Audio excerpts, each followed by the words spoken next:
Claude, GTA 3. Claude is where it all started in the 3D era, and he might be the strangest protagonist in the entire series, because he literally never says a single word, not one line of dialogue, not a grunt, not a sigh, not even a yeah when someone gives him a mission. He just stares, nods occasionally, goes and does the job. The story of GTA 3 is actually pretty straightforward though when you strip it back. Claude gets betrayed by his girlfriend Catalina during a bank robbery, shot and left for dead, and then somehow survives, escapes police custody during a prison transfer, and spends the entire game building enough power and connection in Liberty City to get his revenge. That's it, that's the whole thing, and he does it entirely in silence. What's wild is that it works. The silence makes Claude feel dangerous in a way that a talkative protagonist never could. You don't know what he's thinking, you don't know what he wants beyond the obvious. He's just a force of nature moving through Liberty City, leaving chaos behind him. Rockstar though were clearly figuring things out with GTA 3. It was a game that proved the formula works, and Claude was a product of that experimental era. They never made another silent protagonist after him, and honestly, you can see why. But he set the table for everything that came after. Respect where it's due. Tommy Vercetti, GTA Vice City. Right, so after Claude said absolutely nothing for an entire game, Rockstar overcorrected magnificently and gave us Tommy Vercetti, voiced by the late,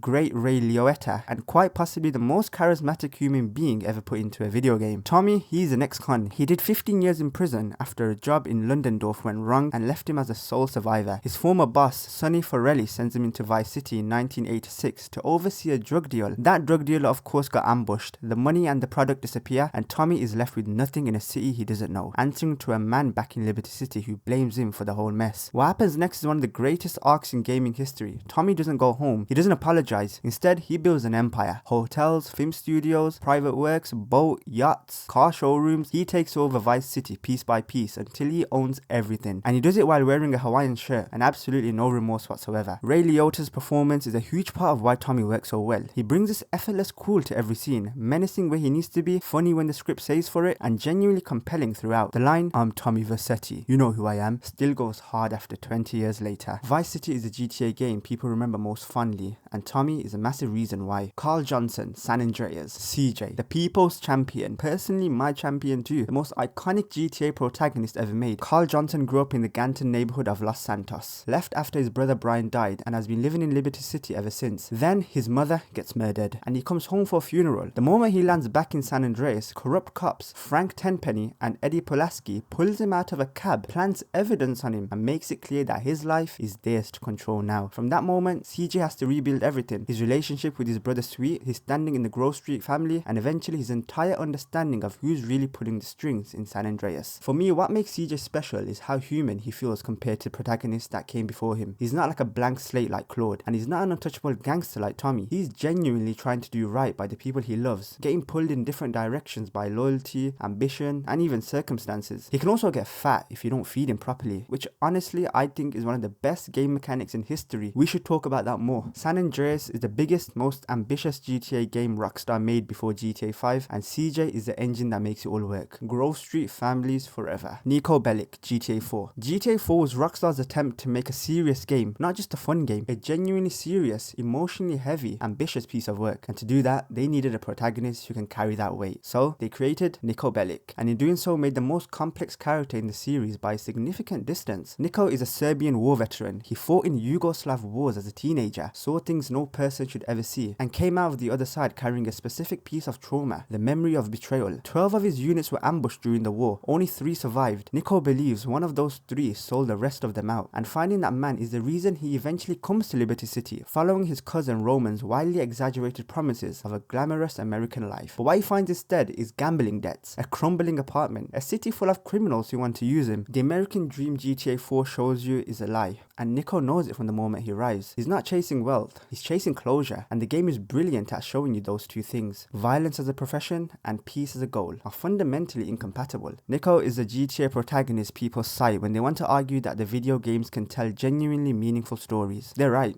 he is that good. Micheal DeSanta, GTA 5. Micheal is what happens when you give a GTA protagonist a midlife crisis and a therapist. He's a retired bank robber living in Rockford Hills under witness protection with a mansion, a swimming pool, a wife who hates him, and a son who does nothing and is a lazy bum, and a daughter who makes questionable decisions in life. He has more money than he'll ever spend and has absolutely no idea what to do with himself. He's in therapy twice a week, he drinks by the pool, he watches old movies, he's profoundly bored. Then his past catches up with him, as it always does, and Micheal gets pulled back into the world he tries to leave behind. What's interesting about Micheal is the gap between who he thinks he is and and who he actually is. He sees himself as a reasonable man, a family man even, surrounded by people who don't even appreciate him. Everyone else in the game, including his old family, sees him as selfish, violent, a manipulative man who destroys everything around him and blames other people for it. Both things are kind of true if you think about it, and the tension is what makes Micheal one of the most interesting characters Rockstar has ever written. He's not likable the way Tommy is likable, but he's fascinating in a way that stays with you. Trevor Phillips, GTA 5. There is no one in gaming history like Trevor Phillips. Nobody has ever tried to make characters like Trevor Phillips, and honestly, after seeing what they created, nobody else ever should. Trevor is Micheal's old partner, former military, possibly genius level intelligence, completely and utterly unhinged every way possible. He literally lives in the trailer in the desert, is in a constant state of barely contained fury, and has absolutely no filter between his thoughts and his actions whatsoever. He is the idea of every GTA player who have ever played the game just to cause chaos, giving human form a backstory. What's genuinely surprising about Trevor is that underneath all of it, the violence, the screaming, the complete absence of social norms, there's something almost tragic going on. He's deeply loyal to the people he cares about. He has a moral code, just one that operates on a completely different frequency to everyone else. He hates people who exploit the vulnerable. He has moments of unexpected kindness, and then immediately afterwards, he does something completely deranged, and you forget all of that. Stephen Ogg's performance is one of the best in gaming history. Trevor wasn't just a character, he was an event. Every scene he's in becomes his scene. GTA 5 has 3 protagonists, and Trevor is the reason most people remember it. Franklin Clinton, GTA 5. Franklin, I think, is the most underrated protagonist in GTA 5. It's not even close. He gets overshadowed constantly by Michael's dysfunction, by Trevor's insanity, by the sheer volume of both of them in every room they enter. But Franklin is actually the emotional core of GTA 5 in a lot of ways. He's the youngest out of the 3. A street level hustler trying to find a way out of a life that keeps closing the doors on him. He's smart, he's ambitious, and unlike Micheal and Trevor, he doesn't have decades of bad decisions weighing down on him. He's at the beginning of something, not the end. The tragedy of Franklin in GTA 5 is that his way out of his old life leads him straight into something worse. He latches onto Micheal as a mentor figure, gets pulled into the world of heists and federal enemies, and by the end of the game, he's in deeper than anyone ever intended to go. His arc is quieter than the other two. Franklin deserves more credit than he gets. There, I said it. Lastly, Lucia Caminos, GTA 6. And finally, after 25 years, 8 mainline games, and more male protagonists than you can count, Rockstar gives us Lucia. Lucia is a Latina woman who we first meet coming out of prison in the state of Leonida, which is Rockstar's version of Florida. She partners up with Jason, her co-protagonist, in what Rockstar has described as a Bonnie and Clyde style criminal partnership. 2 people, 1 shared goal, navigating Vice City in what looks like the most visually detailed GTA game ever made. What Lucia represents beyond her individual story is significant. She's the first female lead in a mainline GTA game. After 25 years of male protagonists, silent ones, charismatic ones, broken ones, unhinged ones, Rockstar made a choice that the next chapter of this franchise would be told through a woman's perspective, and significantly a Latina woman's perspective. That's not a small decision for a franchise this size. From everything we've seen so far, Lucia feels like a real person, not a token, not a gimmick. Someone with her own motivations, her own history, and her own way of moving through the world. The trailers have been deliberately light on story details. Rockstar clearly wants you to experience this one fresh, but every glimpse we've gotten suggests they've done the character justice. Whether Lucia ends up alongside Niko and CJ in the conversation about the greatest GTA protagonist ever, we will find out on November 19th.